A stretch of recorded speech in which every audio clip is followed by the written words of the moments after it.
For example, I'm a growth and income fund.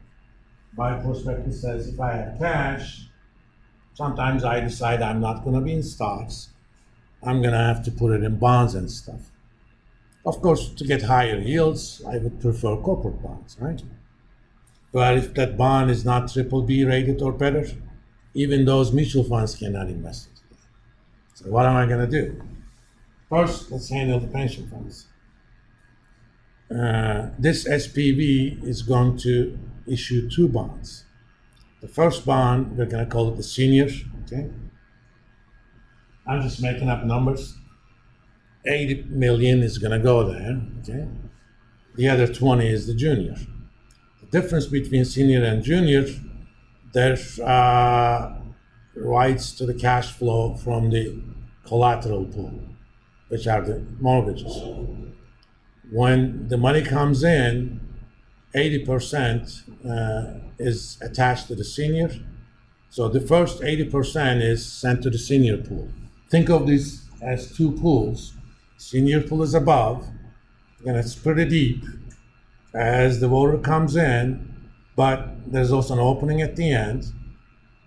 When it's overflowing, it's going to go to the junior pool, right? So money comes in. Unless the senior pool is full, there's nothing going to the junior pool. So if 90 million comes in, instead of 100, senior gets 80, junior gets 10. But they are promised 20, right? Which means if you get it rated, in fact, you arrange those ratios in such a way that you actually bargain with the credit rating company over this. Because we were among the first people who have done deals like these back in mid-90s. We did it for Russian Eurobonds, but the idea is the same. Back in 1995, 96, buying a long-term bond of Russian government denominated in non-ruble terms was a pretty risky thing. So we couldn't sell it to any of the pension funds. So we did a senior junior. We sold all the senior stuff to the pension funds. It was getting slightly better returns than treasuries. So these guys just grabbed it. The juniors, a lot of it went to our clients who actually wanted to trade in the chances that Russia is going to be doing better in the future. Some of those guys lost their shirts and then some back in 98 when Russia defaulted. I think it was early August. But nothing happened to the senior people, okay? Because they got most of their money back. These are called tranche securities. In fact, in many cases, you have at least 3 tranches, and one tranche says, I'm the senior. You put enough money into senior so that it's at least AA rated. Then you have the mezzanine level. Then of the remaining amount, you put enough money so that it is rated at least BBB. And you have the junior. In fact, sometimes the junior is called the equity. If you think about it, it's backed by the mortgage. What's the biggest risk on a mortgage? It's not that the borrower is not going to pay the loan back. It's that when they don't pay the loan and you foreclose upon it, the collateral is underwater, which means the value of the collateral does not cover the loan amount. That's one of the reasons in even federal qualifying loans, if you do not want to pay private mortgage insurance, the loan to value should be at least 80%, okay? So if you're buying a house for $100,000, you have to put $20,000 down. Okay? It's loan to value. If you want to be FHA loans, that's for low income people and up to a certain amount. I think until $650,000. That loan to value is 95. You can put 5% down and still, qualify for all the federals. You still would pay PMI, but you can borrow. Above 650, that's called a jumbo mortgage. It has to be at least 80% loan to value, to qualify. or at most 80%. So you do these, trenches, and how are you going to value these? Okay, you're going to come up with estimation of probability of default, and when and if that default happens, what sort of recovery you're going to have. Not all corporate loans written off just because they defaulted.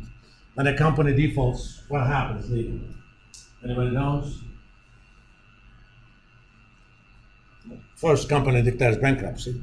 Means I do not have the ability to meet all of my obligations, so I need, for a while, the protection of the bankruptcy proceedings.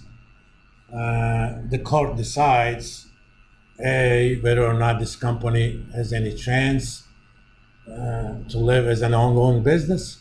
If not, how are we going to liquidate the assets and pay off the creditors? When a company is liquidated, they're not worth zero. They have some assets. It's just not enough to cover everything. So they are sold, and depending upon seniority of the bond people, they are paid. How many dollars you get per $100 promised is called the recovery ratio. And it varies from firm to firm, but for example, for single B rated companies, I think the recovery ratio is about 60%. So you get about 40% haircut. Haircut is a euphemism. If you owed 100 and you can only get 60, that's 40% haircut. Yeah. The lower is the recovery ratio, the higher is the haircut. You just don't want the haircut to be here. That's what the shareholders get. They're completely decapitated. If you're lucky, haircut is going to take only the scalp off. Who knows that scene from a Tarantino movie? Come on. It's end of Kill Bill #1. When the bride actually fights the, Japanese, Chinese, American woman who's the head of Yakuza at that point. And that's how the fight ends. She was kind of ridiculing her. Little American baby playing samurai. And in one fell swoop, she cuts off this part. All right. So we need to figure out, I'm using this only for my own purposes. You can start a blank sheet. Some sort of mortality table, okay? This sort of stuff is available for example, life insurance. So today, I'm gonna actually price a term life insurance contract, given your age. But if you think about it, what's the difference between a mortality table or mortality and a firm defaulting? In mathematics, we call this topological recurrence. And I can map one problem one-to-one into another problem. So any insights I gain on pricing a term life insurance contract is exactly the same as the insights that I just got in defaultable bond pricing. You just have to translate in terms, that's all. Mathematically, those two problems are identical. You have a stream of cash flows that are uncertain. And given that uncertainty, we're going to calculate the expected present value of the stream of cash flows. That's how much I charge you for it from that. First, I'm going to actually get a table from Treasury, Social Security. So I'm going to put the link here.